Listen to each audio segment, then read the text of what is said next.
Good day. So another day on the LJ, the Holy Grail, in Holy Grail, our opinion. Callie flew off. She's gone back to Canada, so here with the pampered child to do a couple last little bit things. So we're getting ready to send this thing off to the body shop, but before we do, I want to strip out some of the miscellaneous cables, amplifiers, all that sort of stuff, because when we drive it there, it's going to go with the doors off, and I don't know where it's going to sit. So, you know, we just want to get everything out of it that we possibly can, so there's really nothing left in there to take. So we'll get those cleaned up, and yeah, we'll move on. Stick around.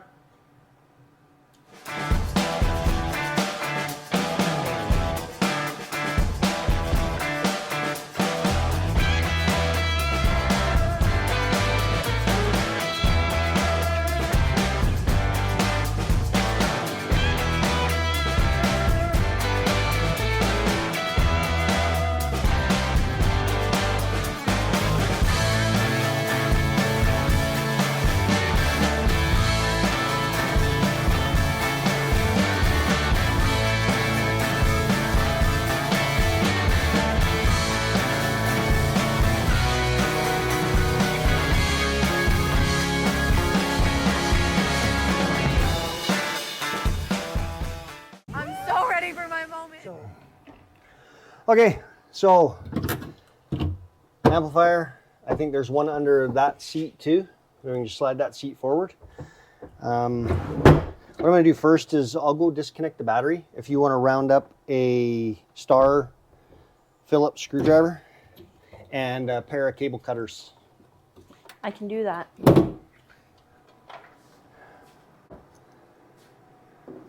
Does this seat lift up? Yeah, it tilt and slides. If you grab it by the back, it definitely should. There we go. Now I got some room.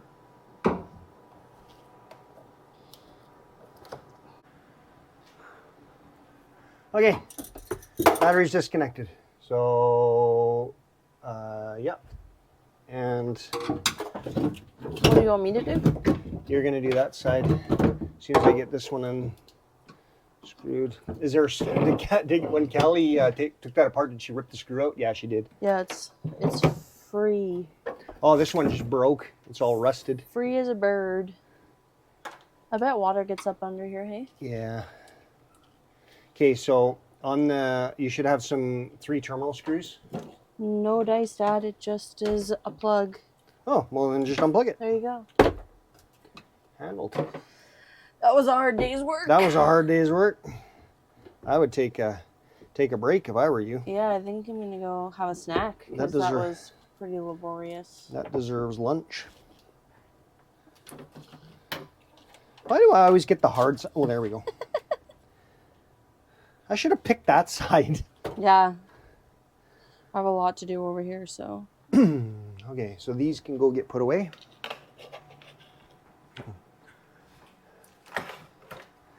Then we need a 10 millimeter. Okay, so jump in the driver's seat there, Chris. You're going to take out the stereo while I tape up these.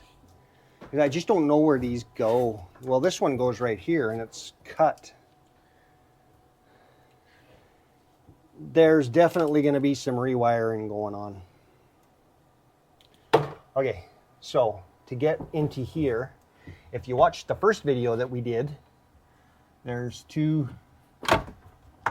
screws up there that are already removed. Man, my job's pretty easy. What's holding it over? Something's holding it over here. I can feel it. Absolutely nothing. When in doubt, rip it off. When in doubt, rip it out. Okay, so now you should have 1, 2. There's nothing there. And 3. Whoever put this together kind of did it halfway. Very. So just take out those 3 Phillips screwdrivers. I thought there'd be a 10 millimeter behind there. There wasn't one of the other ones.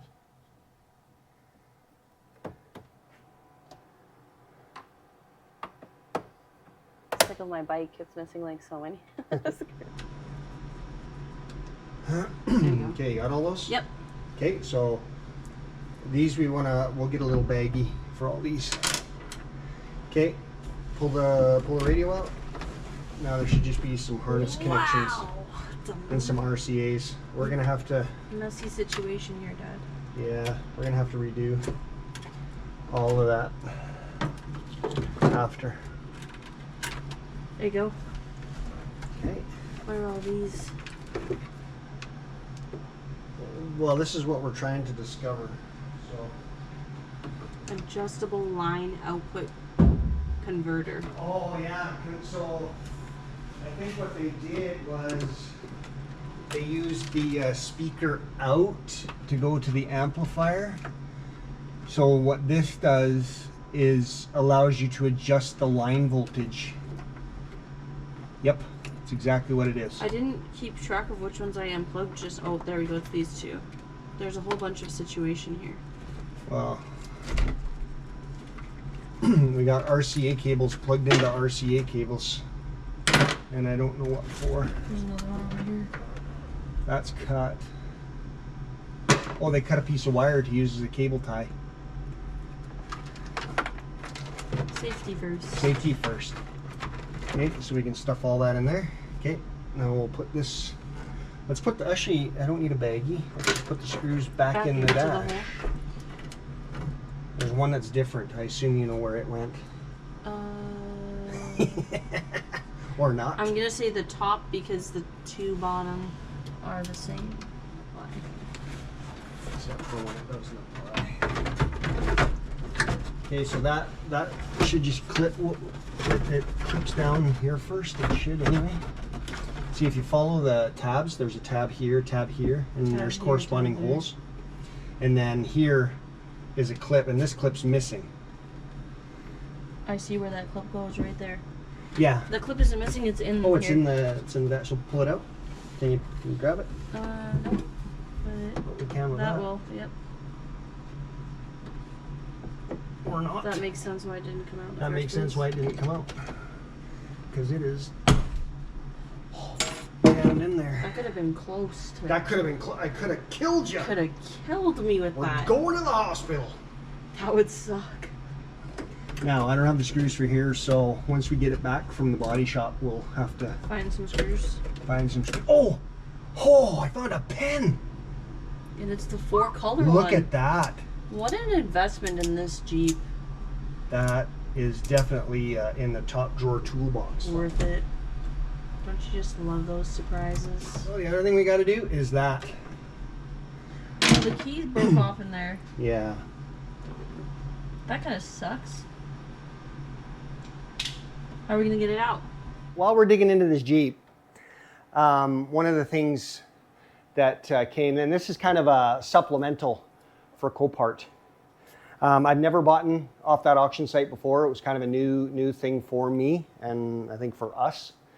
There was a lot of, I wouldn't say it was a bad experience because it really went kind of seamless, but there was a lot of things that were kind of hanky.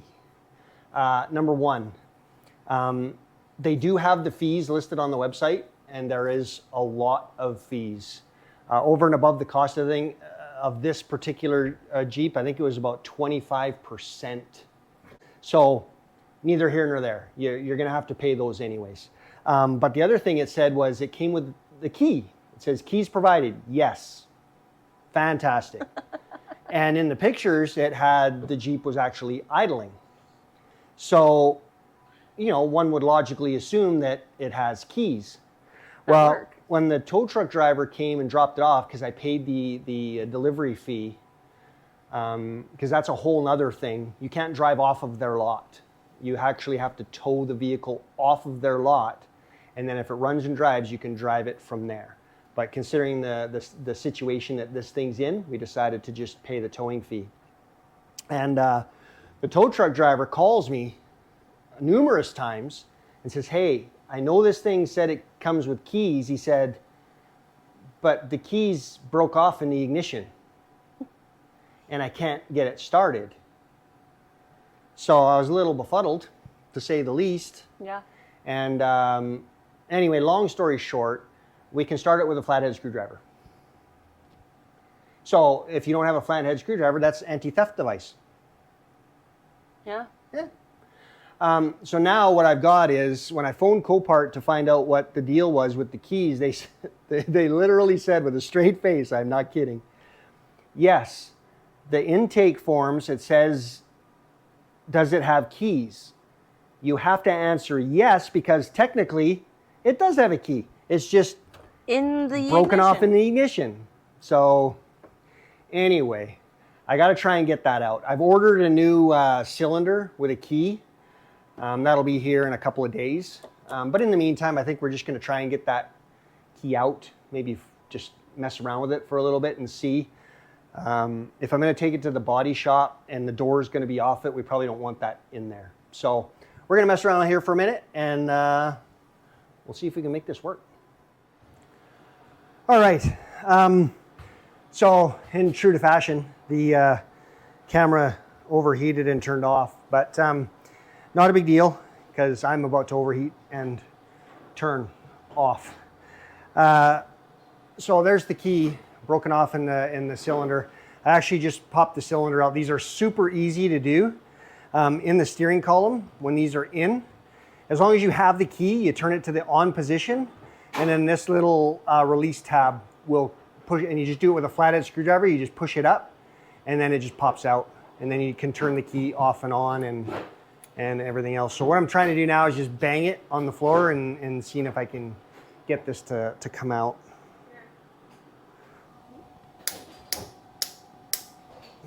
And there it is.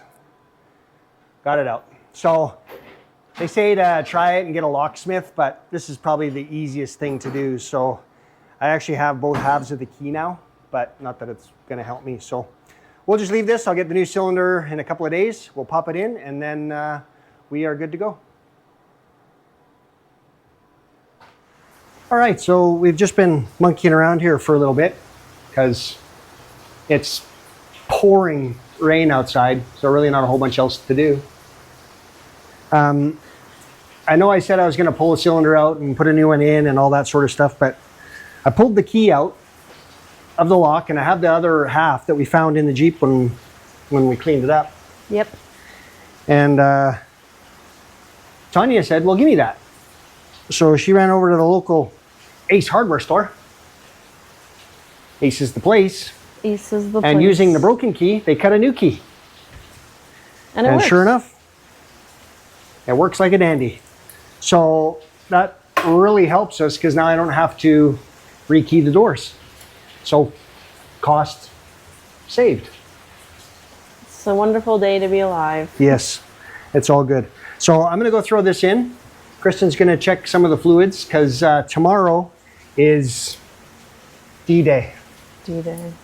Yeah, we're going to go do the inspection. So we'll knock this out. I'll take you inside the Jeep. I'll show you how to pull this in and out and do all this sort of stuff while Kristen does a few checks. And yeah, we'll keep the feet moving. Pitter patter. Pitter patter. Okay, so the way that this cylinder works is if the key's engaged, it won't click, obviously. The key doesn't come out. When you turn it to the off position, the key comes out. It won't click. That's an anti-theft. You can't get the release tab in. So in order to get it, you basically have to turn it to the run or to the on position, not in the accessory or in the off. So once you get in the on position, the tab will push, and then you can get the lock cylinder in and out. Essentially all it does is clicks in like this. Get it clicked in, and then it clicks into place, and that's it. So once all that's done, then we can start piecing this thing back together. If I remember how this thing goes.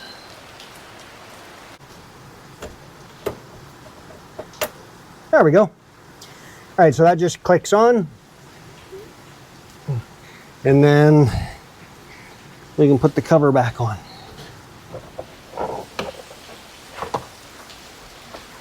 All right, so once we get the key, the ignition back in, then we can just pop the covers all back on, and I should have a couple of screws here. And then this is done. Now, in reality, you don't have to pull this cover off to get the ignition out. I just did it because it's just easier. That way I can see everything. And honestly, it's only 2 screws. It's an extra minute worth of work. And it's not that painful. And it helps refresh the memory if you can't remember how to get in it. Okay, so Kristen's been up here checking fluids, and apparently the oil is way over full. So let's have a quick, what is happening?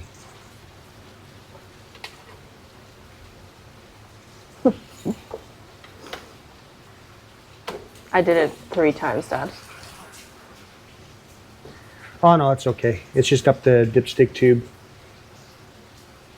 But it definitely It's not. is over full, but it doesn't smell like gas. It's good.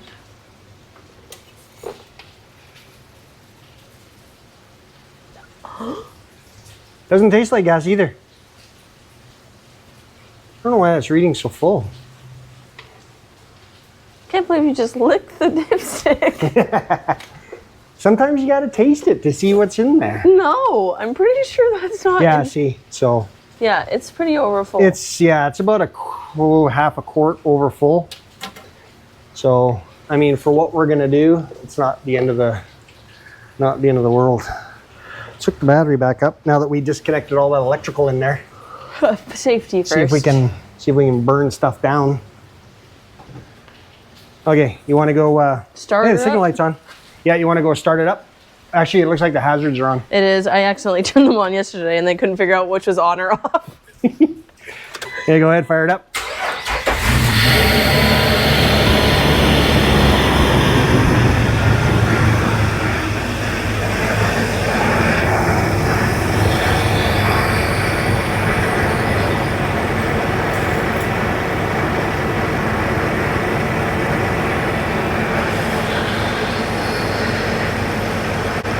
And the transmission's about a half a quart over full. So I think we're good for tonight. So a couple little things to wrap up, and then we'll get this thing over to the body shop. Okay, Chris, go ahead, shut her down. Okay, wrapped up the last little bit. Oil's half a quart over full. Yeah. Transmission's half a quart over full. Brake fluid smells like death. Brake fluid smells like old rear end fluid. Yep. Yeah, so there's definitely some work that needs to be done. But that's going to kind of do it for today. Tomorrow is D-Day, the body shop. Yep. $400. They're going to do a shoot lasers and do some sort of magicals with the frame stuff. I don't know. The guy sounded really intelligent on the phone. So that's really Sold. Sold. that's all I got to go with. But and then we'll see where we're at. They're going to let us know kind of what the next steps are. So I've got that ceiling in mind.